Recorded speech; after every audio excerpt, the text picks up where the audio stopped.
Hi, I'm Corey. Hi, I'm Tess. Welcome to A Lovely Place. We're so glad you've joined us as we invite Jesus into the midst of our lives, learning, and laughter. We hope this podcast can encourage your heart and make you smile today. Hello. Hello. We are here. Episode 63. Yeah, that's exciting. I'm like, what? We're doing it. Right? It's a little bit wild. Every time it feels a little bit wild. Yeah, it does. Get used to it now. But no. I think that's good, though. That means we're in it. Yes. It's not familiar or maybe whatever. That we're doing it. Thank you for listening. So we are on our featured book by Rebekah Lyons, Building a Resilient Life. Mm-hmm. So it's been a really good book.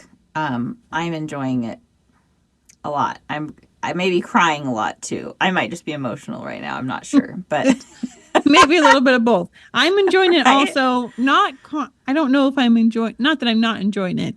It seems to be really speaking deep into your heart. Yes. Not that I'm with it with the book, but I remember feeling that way in her first book. Like, why does she know everything about me? Right. So I like her writing and her transparency. Yeah. Mm-hmm. And she just has like such a soft way of, I think we've talked about this before, of relating, that it feels like you're sitting with a friend that's just kind of sharing her story and encouraging and having compassion. And, so I think that's really helpful. Yeah. So today we're kind of talking about the fourth rule that she talks about for building a resilient life, which is making meaning.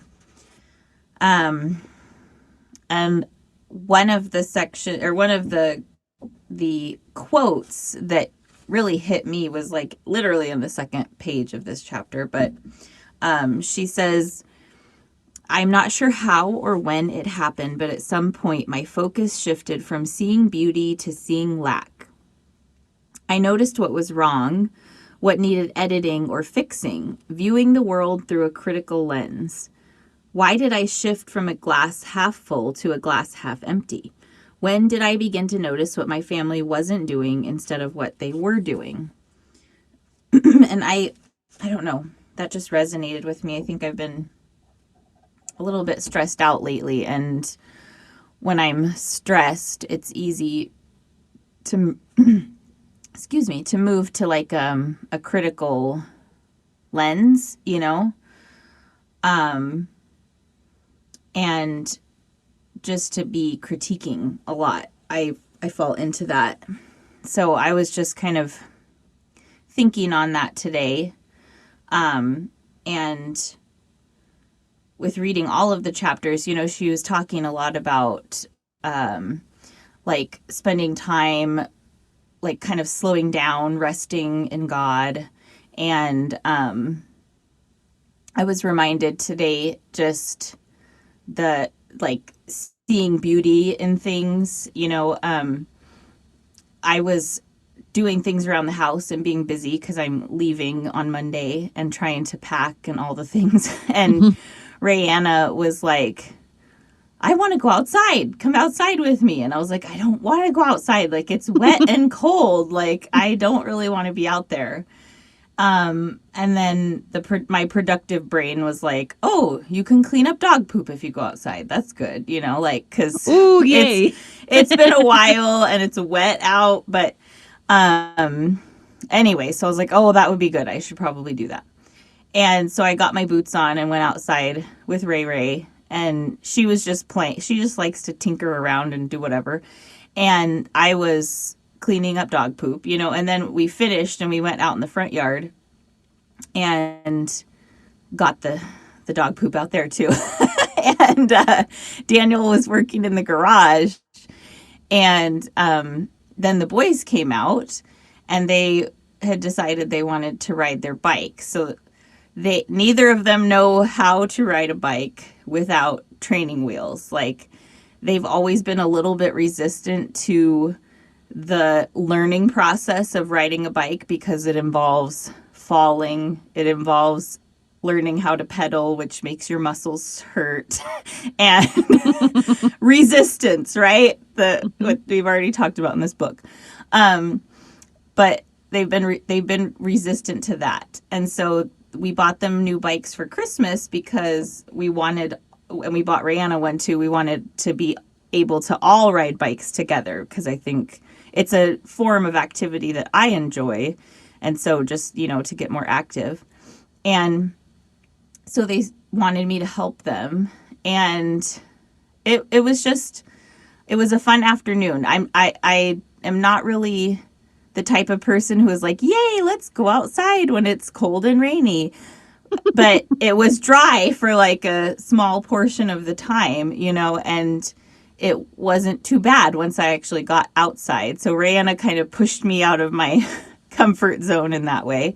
But then the boys had so much fun and felt like accomplished. And, like Rebekah was talking about that, like finding things that help you to feel the endorphins and, the whatever, the serotonin or whatever.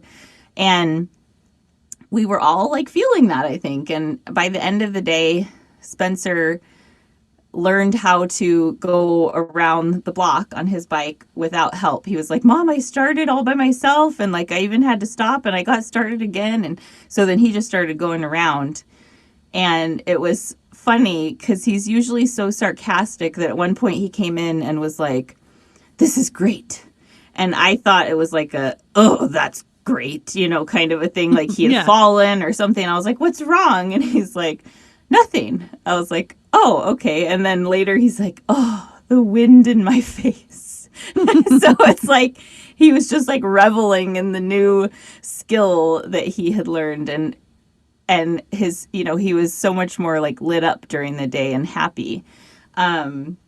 So that just reminded me of this. Like, she has one part where she's talking about doing things with your hands or finding some sort of manual like thing that you're good at or that you can build your skill in, and how much that can help with like depression and anxiety and stuff. So I thought that just totally tied into our day and what I'm learning in the book. So definitely. And as you were sharing that, Riker's been learning to play chords on the piano, not just the notes or whatever. So I think he's been enjoying that more because he can play along with songs that he knows and sings. And so that's been fun watching him figuring that out. And I'm just proud that he's like going for it. Like, what? I don't even know what you're doing, but that's with his hands too. And then today I was trying to, I did do some watercolor because it was like, I'm going to do that. I took a watercolor class in December at church, and I was like, this was a lot of fun. And it was different than painting in watercolor in high school. Like, I just felt like, oh, I really like this. And so then I got some gift cards for Christmas. And so yesterday I went and got paper and some new brushes and little watercolor things. And maybe they're not the top quality, high, whatever, but that was, another thing. It was, I read through or listened to Greg McKeown's book, Effortless. And he was just like, just do it. Just write a really bad book. Just do it. So then I'm like, well, I want to write a little kid's ABC book, thinking that would like get me to start and finish something and then be creative in the time doing it. It's proving to be a little more challenging than my imagination, but it's good. And I think it will be a good thing. Like I was sharing before we started the episode, that my job as a hairdresser, I get to create things that I'm using my hands. And so it's like, there's a start, a middle, and an end to that. And it's like the whole process, right? And then now I'm trying to copy that in a different place in my life that doesn't feel like I'm at work or I don't know what. Anyways, it was just, it's a challenge to do art, something different with my hands but creative, and it's an output. Like that makes me think of Rebekah's other book, The Output Rhythms. Yeah. Connect and creating. And yeah. So it just was like, hey, not just consuming information and data and books, but now it's like, what am I actually going to be doing with what has been mulling around in my head, and how could I express what's happening and not just keep it all inside? Yeah. But it's hard to just come out also. It takes practice, right? Yes, it does. And Yeah. I think the hard thing is that when you like consuming is safe, essentially. You know, I mean, Yeah.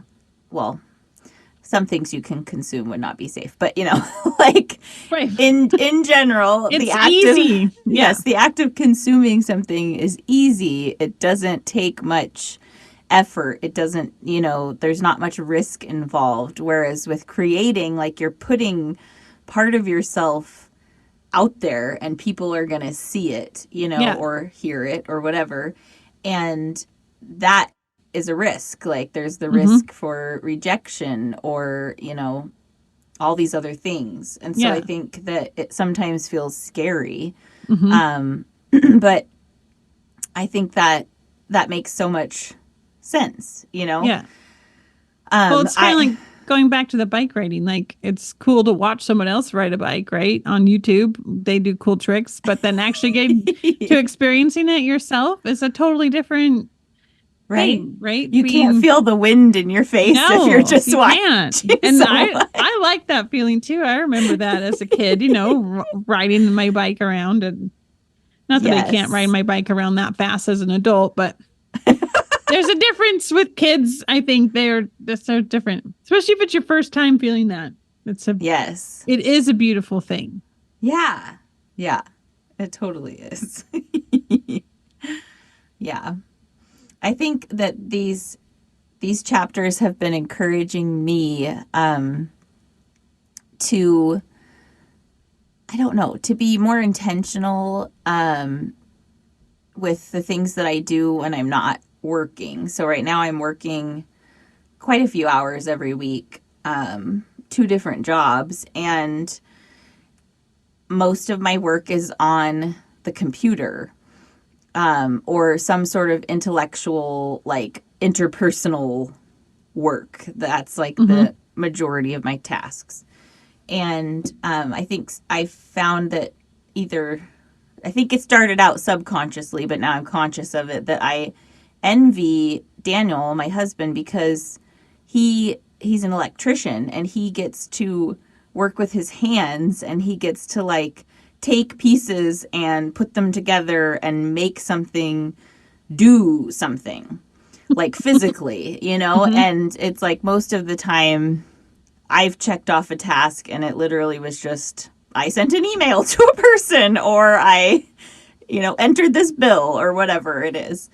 And it feels different, you know? And so I think that this book has reminded me like that it's important when I come home not just to, you know, she talks about like numbing and avoiding. And I think sometimes for me, I feel like one way that I de-stress is by like playing a game on my phone or like watching something on Netflix with Daniel, you know, but it's challenging me to think through that. Like maybe that helps me de-stress, but does it help me make meaning in my life? Like, you know, what could I do on those off times that would help me to be feeling more fulfilled and, you know, like more proud of myself, you know, and more creative. So I'm with you. Yeah. It's a good thing to take a pause, and I think January lends itself well to that also, of a new start to the new Yes. year. And I was telling you earlier with the Kendra Adachi's book, I'm like, I think I need to re-listen to that again. So then I was listening to part of her podcast, The Lazy Genius, when I was doing dishes today, and she was talking about, let's not make a bunch of lists right now. Let's just talk about what brings us joy, which made me think of these chapters that we read about creating beauty and making things and creating a flourishing space, which made me think of decluttering. And now we're mentioning Dawn the Minimal Mom again. So apparently those are my 2 heroes, and I need to keep accessing their information to help my brain. But it's like, it's hard to be creative when there's a mess all around you. Right? Like, so it's like an interesting connection of making that space to be creative and to honor that need also. Yeah. It's just like, it was making me like, okay, if I did this different, like the countertops are always full of stuff. And it's like, okay, what if I could make decisions a little quicker of what are we doing with this? Like, and not make it such a big deal of like, do I keep all 5 of these empty spice jars? Like, why is that a big question? Like, it's like, I don't even know where I put them. I think I might have stuffed them in the back of the cupboard because I like to buy spices in bulk. But apparently I don't use spices very often, and I cleaned out a bunch of really old ones. So that maybe that's also my answer of maybe you don't need a bunch of onion powder in your life, Corey.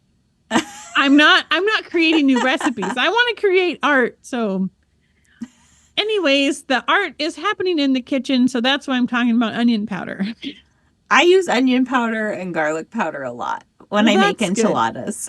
Yeah. I have like my 6 spices that I use when I make enchiladas, and they're like the ones I use the most of. That makes sense. All the other ones could take them or leave them, Yeah.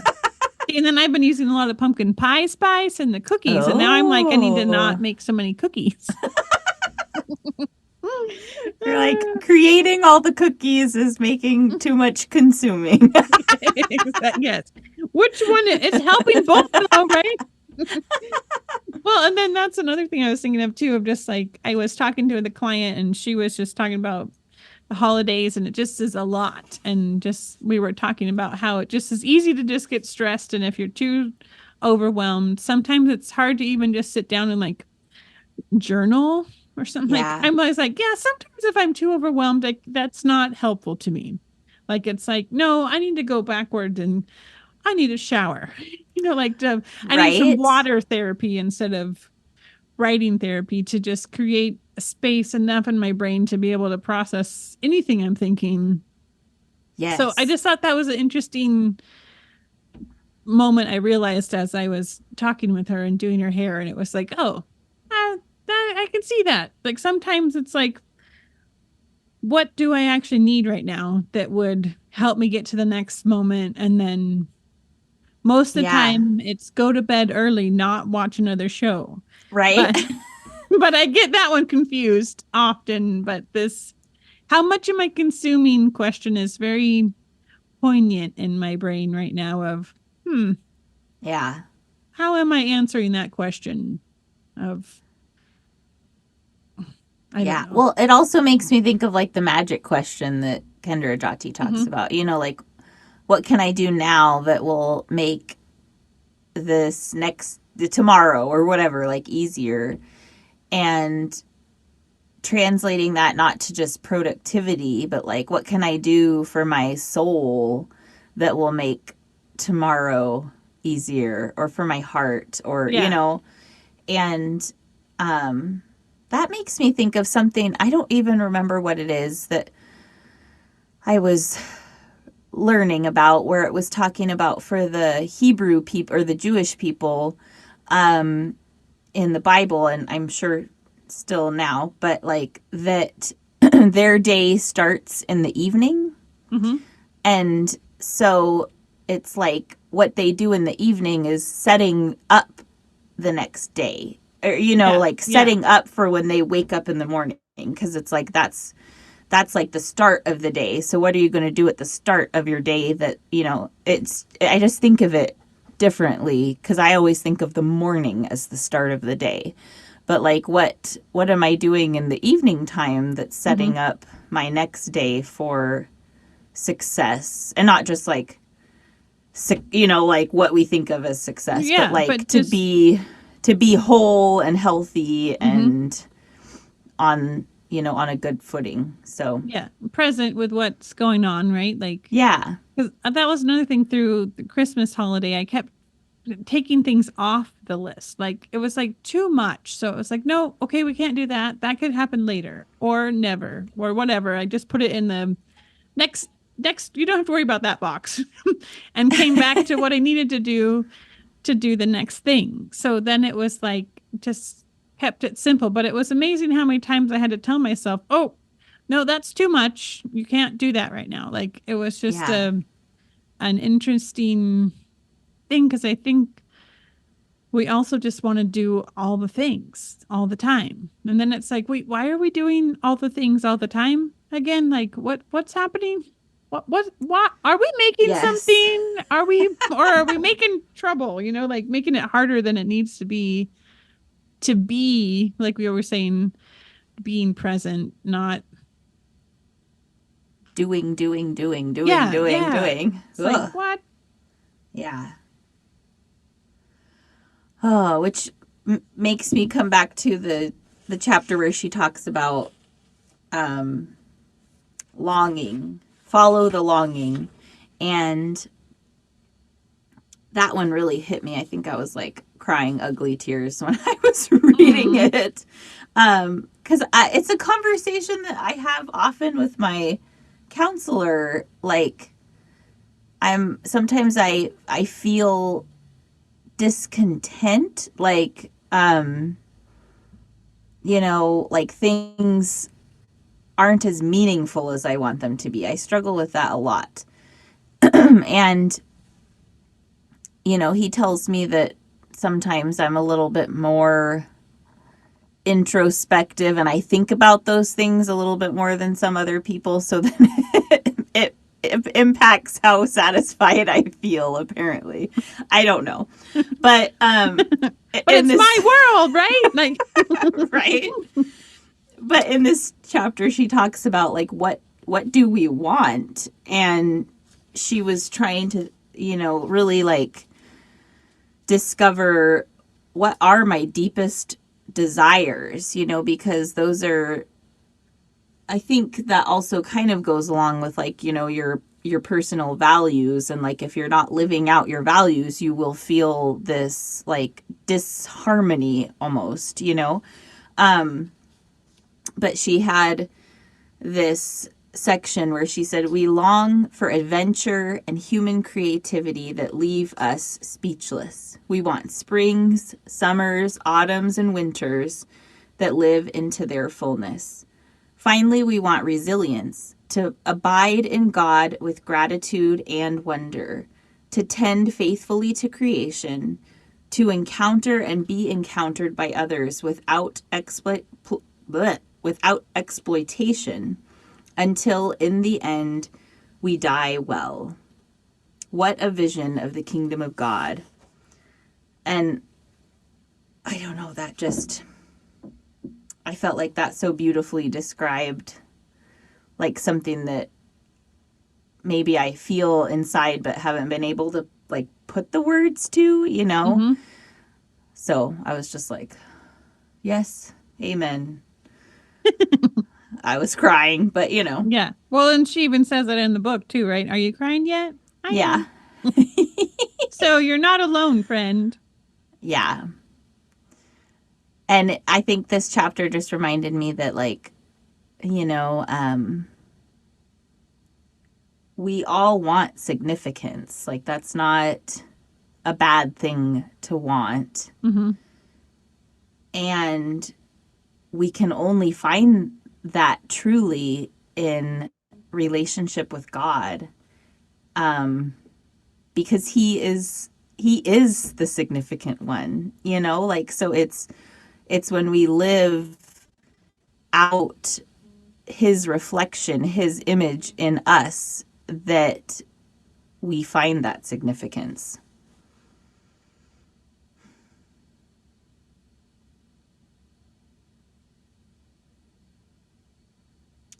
But I think it takes slowing down to see that sometimes, because if I'm just so busy and not quiet, it's hard to notice those things, Yeah, because we're just on to the next thing on the list. And yeah, it's like, wait a minute, there's no time for breathing, it feels like. Like the other day I caught myself and I'm like, I need to breathe more. Like it was just like, what's going on here? This is a very simple thing I need to remember. Like,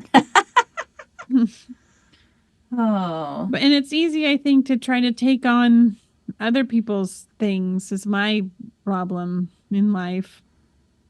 And so I was just like, hey, Lord, how can I not consume other people's stuff?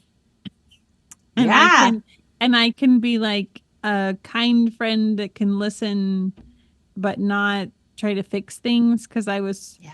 I'm in a group thread, text thread with some ladies from church, and somebody was asking different questions, and I was just feeling like the pressure, like I needed to have the answer. And then it was just, why do I need to have the answer right now? I don't have to have the answer. Like, God has the answers. Okay, good. Jesus, please help. Like, this situation, like, I don't need to know. So that was a freeing thing of like, how can we come alongside of each other? Because most of the time, that's what I want, someone to just be with me in that, whatever that is. And then I can see like, oh, I need to take a breath, or okay, maybe I could think about something differently. Like you were saying earlier, like, when did I start seeing glass half empty things instead of half full, or what is full? And then, like, I remember one of the ladies at church a long time ago that I went with, and she was like, I was upset with my husband, so I had to start writing a list about things I liked about him. It took me a long time, but I'm working my way to 100 or something. It was so sweet how she was saying it, and also you could tell her struggle of it, but just like she was forcing herself to see the good things, like.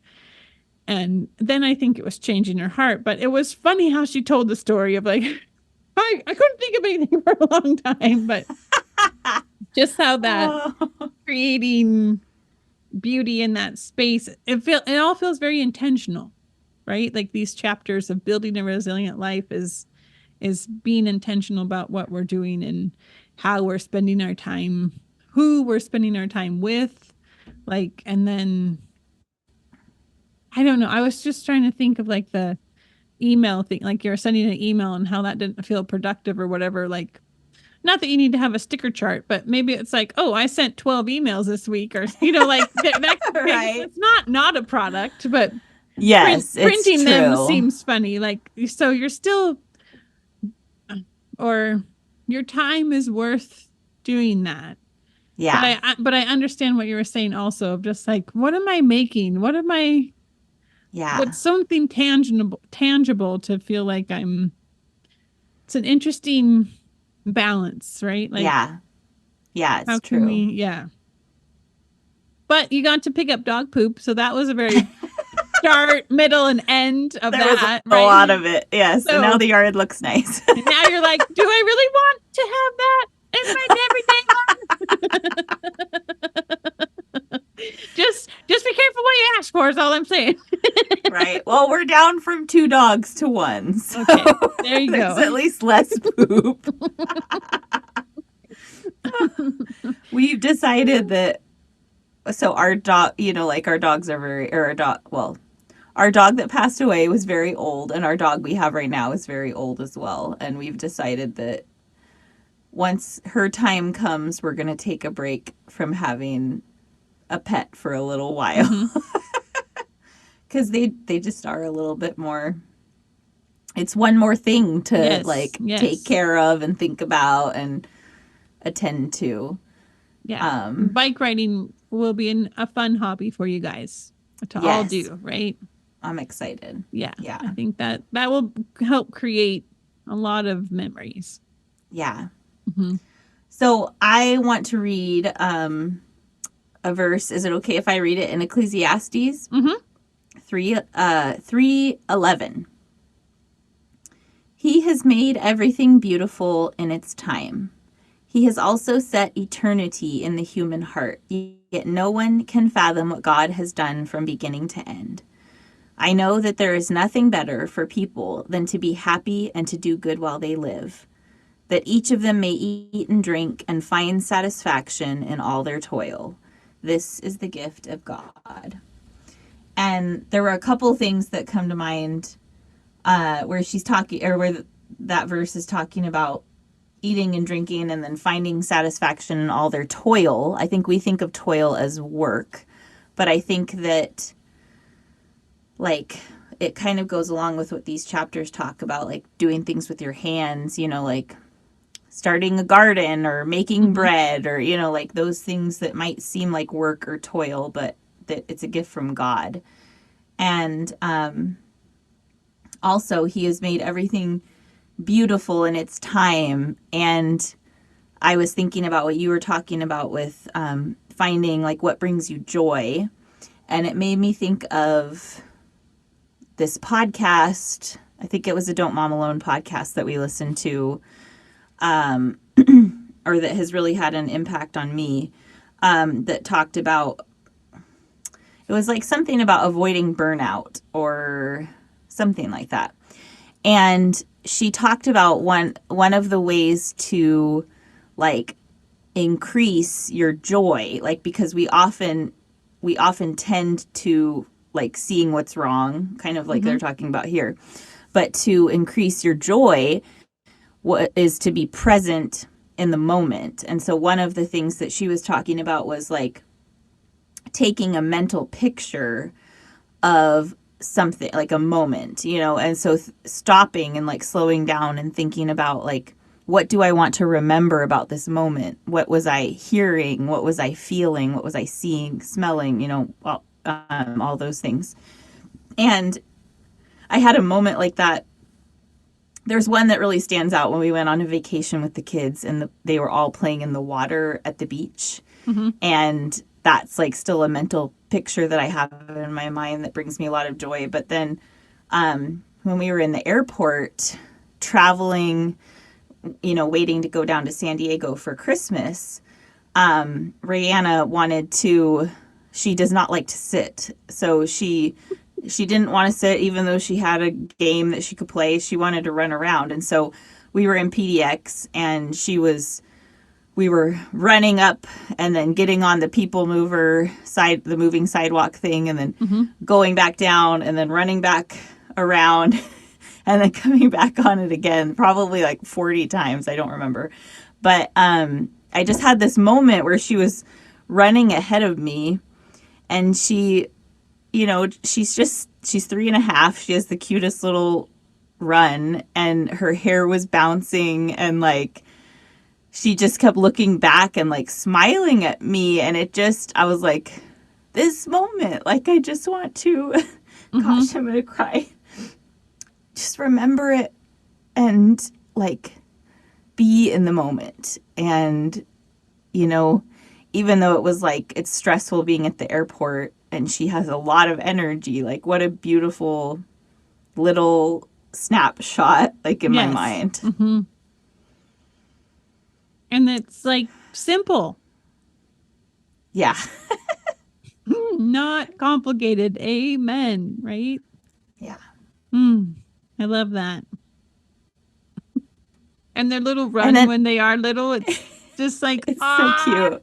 Yeah. Yes. And then it makes me think that that's just like how God looks at us. Like, we're just doing silly things, and he's just like, you're cool, and I like being with you, like, and I don't know. That's pretty cool.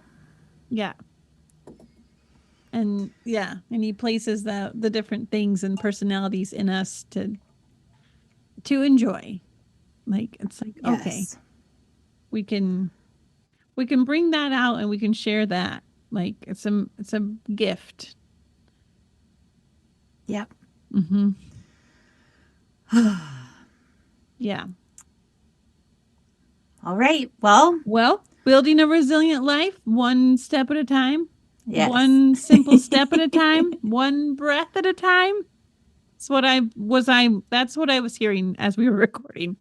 Oh, remember, it's simple. It's not complicated. Like, amen. I think I try to complicate things. Yes, me too. Yeah.